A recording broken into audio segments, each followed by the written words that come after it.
की मौजूदगी को सलाम। मुझे पता है ना पाने की चाहत में बनाना घूम जाता है और मेरी चाहत में पड़ेगा घूम जाता है। तुझे अपनाऊं तो मुझसे ज़माना ही उठ जाता है। मोहब्बत पढ़ने लिखने में बहुत आसान है, लेकिन मोहब्बत को निभाने में पसीना शुरू होता है।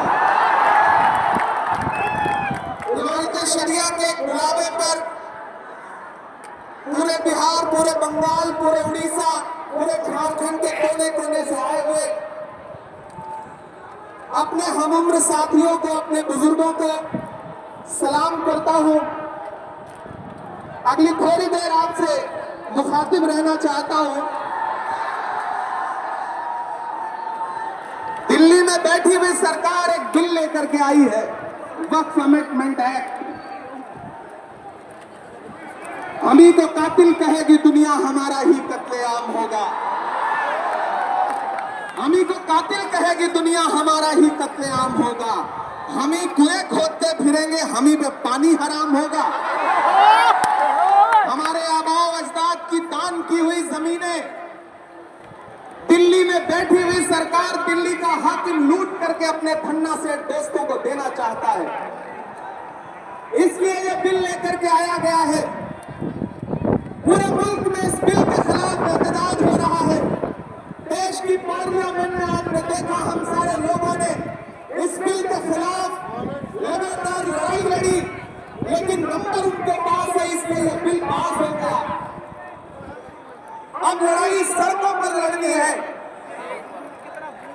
देश की माननीय उच्चतम न्यायालय में, सुप्रीम कोर्ट में यह मुकदमा ऑलरेडी पेंडिंग है और मुझे पूरा यकीन है कि हमारे देश की सुप्रीम कोर्ट इंसाफ जरूर करेगी।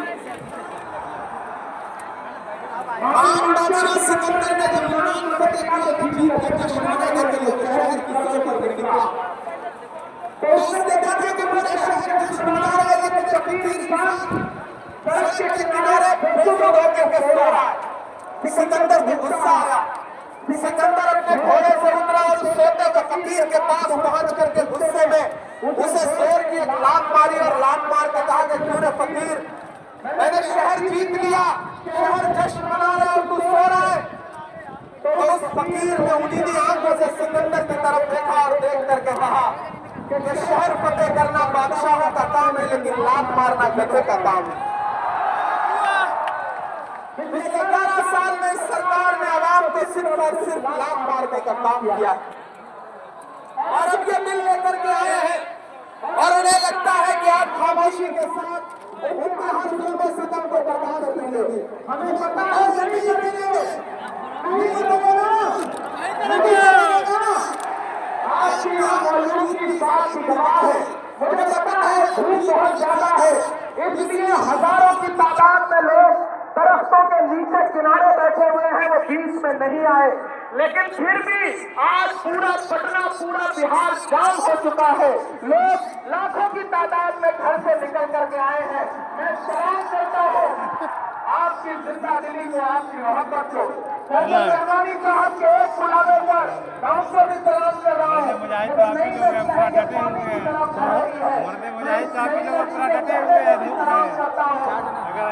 तकरीर नहीं करनी है, बस इतना कहना है कि नहीं ऐसा नहीं होगा, कभी ऐसा नहीं होगा, भी नहीं है, नहीं है, कभी ईमान का कुरान का सौदा नहीं होगा।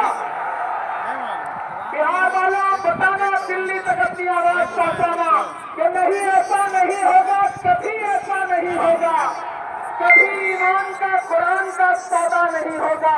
हमें तुम कत्ल कर दो शौक से मंजूर है, लेकिन शरीयत से किसी मुद्दे पर समझौता नहीं होगा।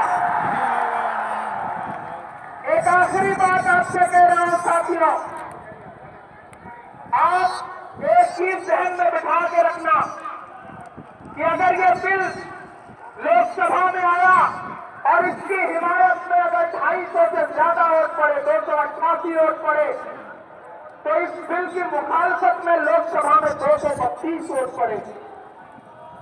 लोकसभा में मुसलमान सांसद सिर्फ 24 है, तो 200 से ज्यादा इस देश के हिंदू भाई, दलित भाई, सिख भाई, ईसाई भाई जो मेंबर ऑफ पार्लियामेंट है वो लोकसभा में रात के 3:30 बजे तक इस बिल के खिलाफ वोट कर रहे थे और आपसे कह रहे थे कि हम आपके साथ खड़े हैं।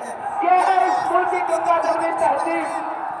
यह जो लहराता हुआ तिरंगा है, इस तिरंगे में जो आपका रंग है और जो उसके ऊपर अमन का रंग है, भाईचारे का रंग है, उसके ऊपर भी जो रंग है, ये तीनों रंग मिलकर कह रहे हैं कि ये मुल्क नरेंद्र मोदी जी की जागीर नहीं है, ये मुल्क हिंदुस्तान के हर इंसान का है, हर इंसान का है। और हम अपने आबाओ और अजदाद की जमीनों को बचाने के लिए, खानगाहों को बचाने के लिए, इबादतगाहों को बचाने के लिए, कब्रिस्तानों को बचाने के लिए जो कुर्बानी जरूरी होगी वो कुर्बानी देंगे। हम सड़कों पर बैठेंगे। मैं सरकार से कहना चाहता हूं कि जमहूरियत अकल से नहीं चलती है, जिल्ले इलाही। जमहूरियत इस किताब से चलती है। ये जो संविधान है, जिसे डॉक्टर बाबा साहब अम्बेडकर ने अपने खून पसीने से लिखा था, इस किताब से मुल्क चलेगा, किसी की अकल और जिद से नहीं चलेगा। नरेंद्र मोदी जी, आपको ये समझना पड़ेगा कि आप हमारी हिमायत में जो बिल लेके आए हैं, हमें पता है वो हमारी हिमायत नहीं बल्कि हमें बर्बादी का सामान लेकर के आए हैं। आपकी साजिश हम समझते हैं, आपकी मंशा हम समझते हैं और हम इस बिल के खिलाफ खड़े हैं। आज यहाँ पटना के ऐतिहासिक गांधी मैदान में बस इतना कह के जा रहा हूँ, वक्त बहुत कम है, बोलने वाले बहुत ज्यादा है। बस इतना कह के जा रहा हूँ कि हम आतिशे सोजा में भी हक बात कहेंगे, कुंदन की तरह शहर में ताबिंदा रहेंगे। तारीख बताती है कि हर दौरे सितम में हम जिंदा थे, हम जिंदा हैं, हम जिंदा रहेंगे।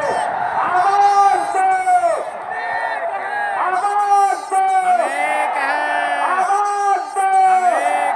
इधर से सदाएं नहीं आई हैं अभी। आवाज दो, आवाज दो, आवाज दो। और इंकलाब जिंदाबाद, इंकलाब जिंदाबाद, इंकलाब। जिंदाबाद। बहुत शुक्रिया। शायद सुना दो।